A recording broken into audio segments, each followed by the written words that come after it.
Okay, so in this video, I'm gonna go over row technique. So row technique is the same thing or very similar to your push-up technique. The reason being, because it's just the same exact motion.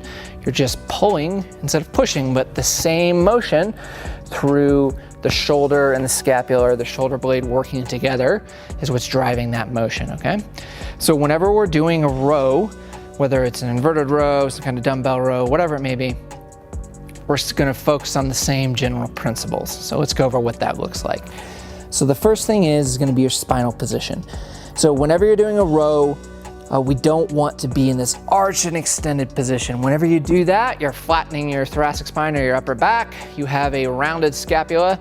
And if you have a flat upper back, those things don't move well. That's when you see shoulder blades that wing and there's that huge gap. It looks like you can fit your hand in there between your spine and your shoulder blade. That's no good. If you do that for long enough, you're gonna create some unhappy shoulders and you're putting a lot of tension on some muscles and other muscles aren't doing very much at all, okay? So first things first, you wanna be in this nice straight spinal position. If anything, you're slightly rounded through your upper back. Your head should be looking straight down at the floor.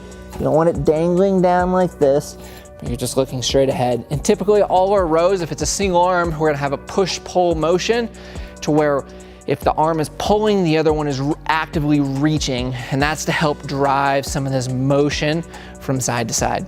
But the more important thing here is, again, just that spinal position, staying nice and flat, if anything, a little bit rounded through the upper back.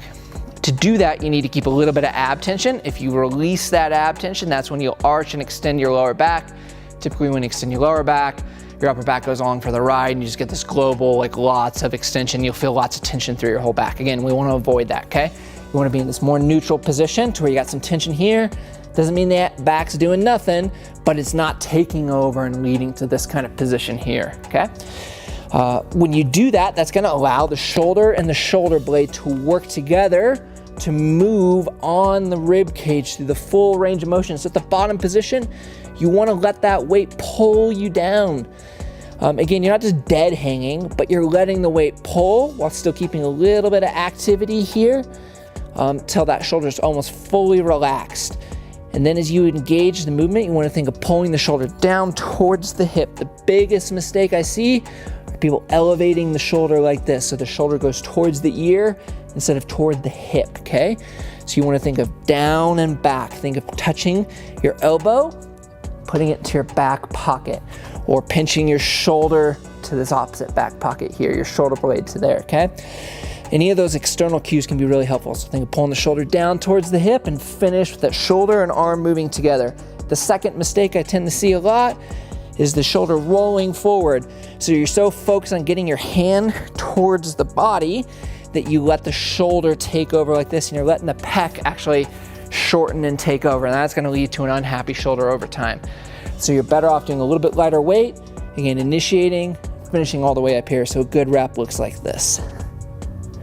All the way down, relax, initiate, pull that shoulder down and back, all the way down.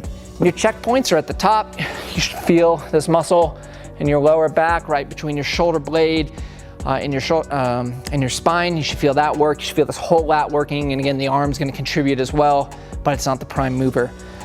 So if you focus on those two things, good spinal position, nice movement, and coordination of the shoulder and the shoulder blade moving on the rib cage together, you're gonna get the most you can out of your rows.